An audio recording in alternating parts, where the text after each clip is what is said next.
Antes de que la jueza Torres diera esta falla dividida, hablábamos muchas veces de que la única forma que existiría de que Ripple y la SEC pudieran llegar a un acuerdo sería que en la primera instancia tuviéramos una victoria aunque fuera parcial de Ripple, lo cual le daría la potestad suficiente para poder negociar con la SEC, ya que estaría en una posición de superioridad.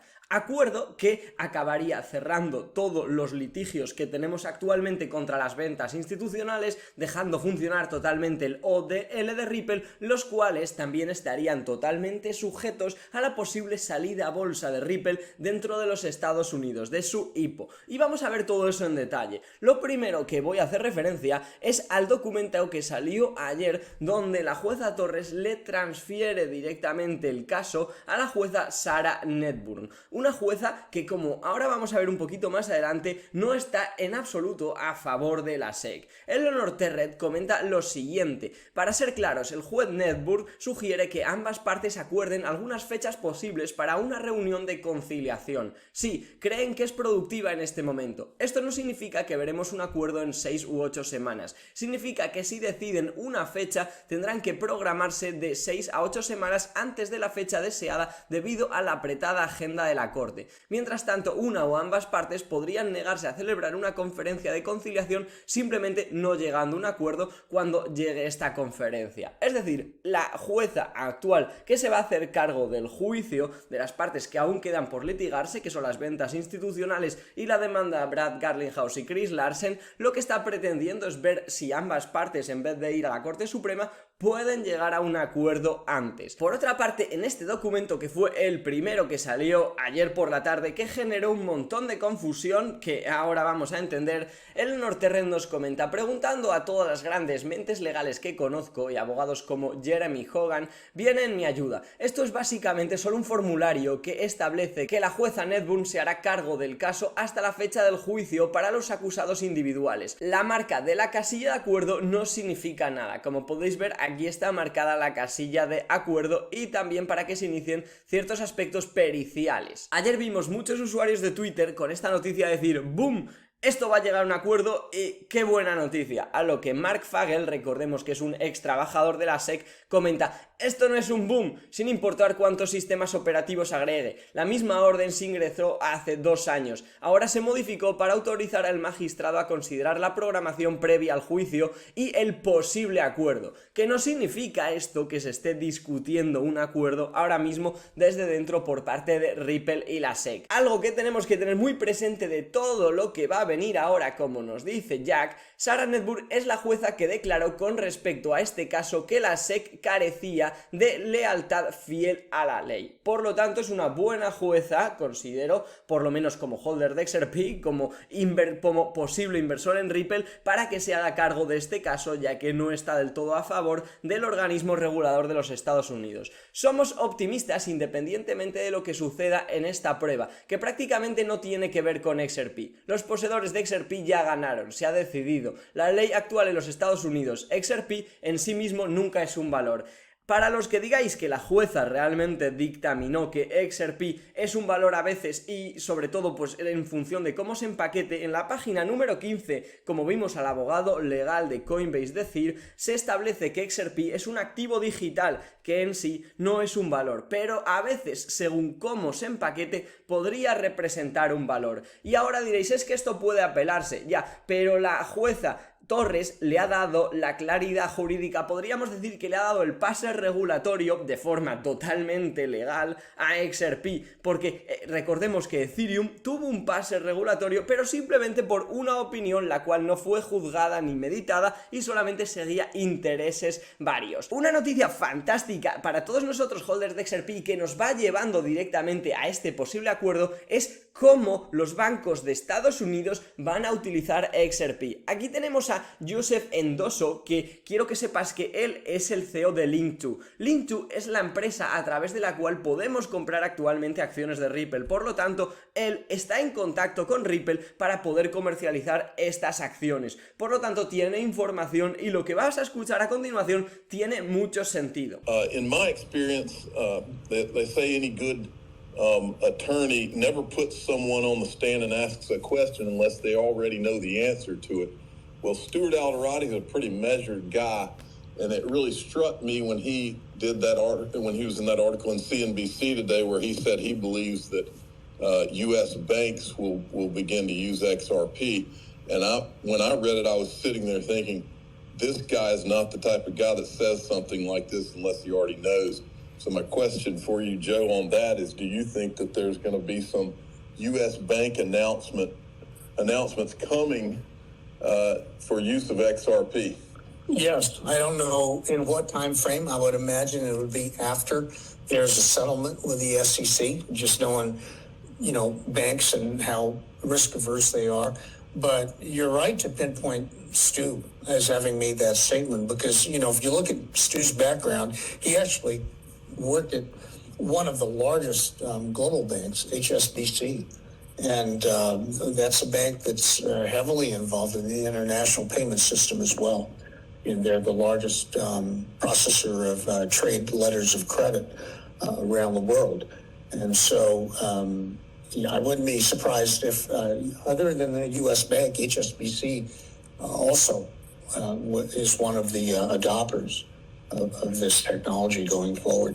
Como has podido ver, esto es muy positivo y se suma a lo que ya dijo el CEO de SBI, que prácticamente todos los bancos en Japón de aquí al 2025 utilizarían XRP. Luego tenemos la predicción de Digital Asset, que me parece una muy buena predicción, como he empezado este vídeo diciendo, que es muy probable que acaben llegando a un acuerdo porque ahora Ripple y la SEC ya tienen posiciones similares y ninguno podríamos decir que está por encima del otro. Quizás Ripple un poco por encima en la actualidad, pero a ambos les beneficiaría totalmente llegar a este acuerdo. ¿Por qué? Porque de llegar al final no acabaría siendo en absolutamente nada vinculante y XRP sí acabaría siendo la única criptomoneda con claridad regulatoria dentro de todo el ecosistema y el resto de criptomonedas ya no podrían aferrarse a este fallo para sus propios litigios y le daría a XRP, como digo, un impulso muy grande. Un impulso que, aunque no comparta esta noticia del todo, también podría tener algo de sentido. Gensler frente al Senado esta semana. Ahora posiblemente sea un amigo de XRP para hacerlo emerger. De vuelta a los días de Gensler en el MIT. Flip-flop, esto es parte del plan. Obviamente, igual que se hizo crecer a Ethereum en el pasado con Ethergate, ahora a lo mejor lo que sale a cuenta y lo que es interesante es hacer crecer a XRP. Ya vimos que al fin y al cabo la compañía de Ripple, por toda la gente que pertenece a sus altos cargos directivos, parecía una agencia gubernamental, una agencia del Estado, y Ripple al final es la empresa con la que Estados Unidos puede luchar con la tecnología blockchain contra el resto del mundo. Por lo tanto, no digo que esté de acuerdo o no en esto, pero que podría ser algo lo que tocaría investigar en el futuro. Ayer Gary Gensler tuvo una entrevista y una de las partes que más me llama la atención, que te dejaré a continuación, es que se refiere a Satoshi Nakamoto como ella. Cuando hablamos hace unos días sobre el posible Bitcoin Gate, vimos que la SEC estaba muy relacionada tanto en la creación como en el pase también gratuito a Bitcoin. Te dejo este trozo. Satoshi Nakamoto escribe un artículo de 8 páginas y el núcleo de este artículo era este concepto de mover valor en Internet sin un intermediario central, un banco central o un banco comercial, pero moviendo valor en Internet. Quien quiera que haya sido él o ella, quien quiera que haya sido Satoshi, este campo en realidad está bastante centralizado en torno a cada uno de los tokens. Suele haber un grupo de empresarios y puedes encontrar un sitio web y puedes buscar quizá que haya hasta una cuenta de Twitter. Luego tenemos esta declaración de Gary Gensler comentando la pérdida que tuvo la SEC contra Ripple. La verdad, una declaración bastante paupérrima, toda tuya. ¿Cómo afecta el fallo de la Corte Federal la semana pasada en el caso Ripple, su postura hacia la regulación de activos digitales? ¿Esto inyecta urgencia en la necesidad de una legislación federal para aclarar la supervisión regulatoria de esta industria? Mire, nuestra misión sigue siendo exactamente de lo que hablé antes, sobre la protección de los inversores, la promoción de la formación de capital y los mercados intermedios. Esta es una decisión reciente, hace apenas unos días. Nos complació esta decisión, reconociendo la importancia de proteger a los inversores sobre los inversores institucionales en eso que el movimiento judicial con respecto a la notificación justa. Y aunque estamos decepcionados por lo que dijeron sobre los inversores minoristas, todavía lo estamos analizando y estamos evaluando esta opinión.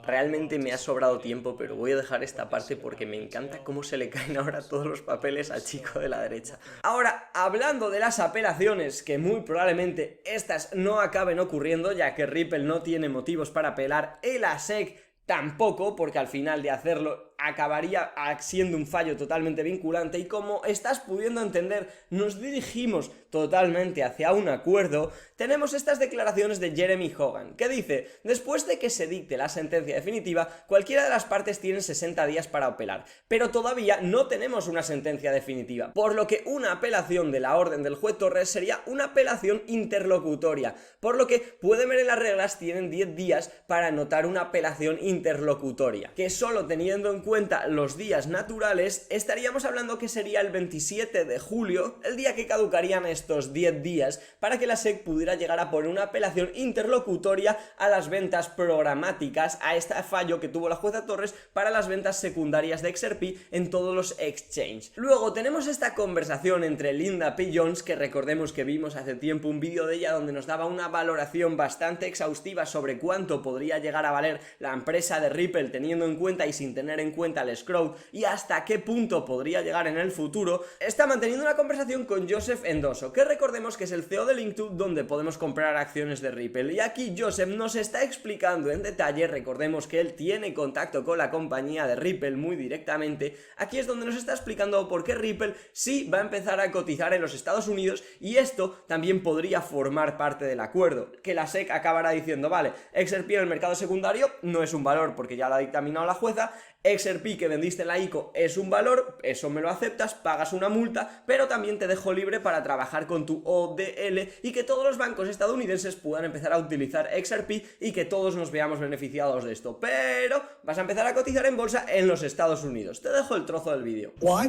If you look at every big economy in the world, China even, you take their top 10 companies, they're all dual listed in the States, or they have ADRs on U.S. exchanges. In either case, you can buy any big foreign company of note on U.S. exchanges. Why? Because all those people realize that this is where the liquidity is maximized. This is where they get the best valuation. So yes, they will list in their home exchange, but they'll also make sure their stock is on U.S. exchanges.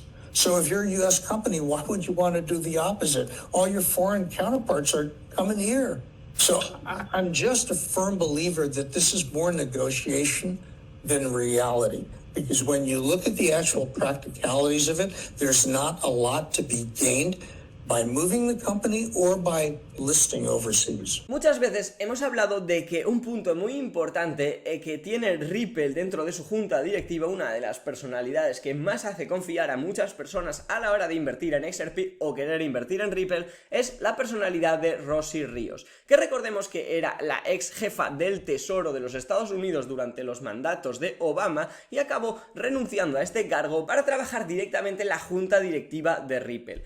En este vídeo quiero introducírtela porque al final a John Dinton ya lo conoces, a Jeremy Hogan también, a Brad Garlinghouse, a Stuart Aldertoy, conoces a mucha gente dentro de este ecosistema, pero a Rosie Ríos nunca quizá la hayas escuchado en persona. Tenemos esta entrevista que es realmente interesante acerca de la transferencia de riqueza intergeneracional de Rosie Ríos, que me ha parecido fantástica y unas reflexiones muy buenas que sobre todo a nosotros ver que Ripple tiene una persona como esta dentro de la empresa, pues nos da más a confiar. Todo tuya. Cuando piensas en la transferencia de riqueza intergeneracional que va a ocurrir, ¿en qué piensas? Bueno, antes de nada, gracias por recibirme. Y si solo estás pensando en esto ahora, estás detrás de la bola 8. El tren ha abandonado la estación.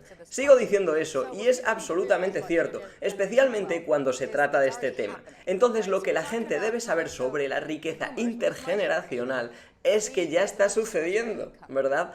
Así que estamos hablando de los boomers, que es mi generación. Tenemos los ingresos más discrecionales, Pero esta próxima generación, básicamente la generación millennial, aunque es prácticamente cualquier persona nacida a mediados de los 90 y más tarde, heredará esta oportunidad de pensar realmente las inversiones de una manera totalmente diferente. Entonces, cuando piensas en esas generaciones, técnicamente los millennials son cuando cualquier nacido entre 1980 y 1966. Pero nuevamente, mi hijo tiene 26 años, mi hija 21. Los llamo el inversor Robin Hood, ¿verdad? Pero en realidad estos niños que crecieron con Internet, ¿verdad? Entonces cualquiera que haya crecido con Internet ve el mundo como muy plano. Ya no es lo que les enseñan en casa, lo que les enseñan en el salón de clases, es lo que ven, es lo que han aprendido, lo bueno, lo malo, lo feo de Internet. Son muy expertos en tecnología, están muy confiados, pero no tienen la experiencia que quizá muchos administradores de patrimonio, analistas financieros, gerentes, etcétera, necesitan para comprender realmente cómo pensar sobre sus inversiones. Entonces, para mí, ya sabes, era muy importante que me metiera en sus cabezas. Mi hija tiene 21, mi hijo 26. Cuando dejé la administración de Obama en 2016, después de cumplir ambos mandatos, estudié a estos niños, los llamé niños durante 2 años en Harvard y realmente quería entender la forma social, política y económica en la que piensan y cómo se comportan. Y para ellos, ya sabes, es una especie de mundo único y hecho, ¿verdad? Es configurado y olvidado. La tecnología significa todo para ellos. Son muy confiados, son muy progresistas y son muy inteligentes, pero de nuevo les falta mucha de la experiencia mundial que todavía tiene mi generación. Así que incluso aquí, ahora, en esta recesión económica sin precedentes, es donde, en mi opinión, la industria de la gestión patrimonial tiene una gran oportunidad. Ya no se trata de llevarlos al golf e invitarlos a cenar, es realmente pensar en cómo usar la tecnología y la información de una manera totalmente diferente. Entonces, si aún no está en tu aplicación, no está en tu teléfono, es cómo se va a acceder a la información. Si no estás ya ahí, ya sabes, estás atascado. Y luego tenemos a nuestro amigo John, el nuevo, espero que, director de la SEC de aquí a unos años cuando tengamos nuevo presidente de los Estados Unidos. Sería fantástico. Aquí está haciendo unas declaraciones básicamente dando las gracias a todos aquellos inversores que sí hicieron declaraciones juradas para formar parte del juicio y para tener algo que decir en este juicio, que en el momento parecía que no estaba sirviendo de absolutamente nada, pero es que estas declaraciones fueron las que ayudaron a la jueza Torres a tomar la decisión final de que los XRPs vendidos de forma programática en los exchanges no son valores. Te dejo el vídeo. Cuando te sientes fuerte por algo, puedes marcar la diferencia. Y saben, en esta decisión hay 2 notas al pie o 2 citas. Una es la audiencia de Library a la que asistí en nombre de Naomi Brockwell, y el juez citó donde el juez me dijo que no iba a aplicar su orden a las ventas del mercado secundario.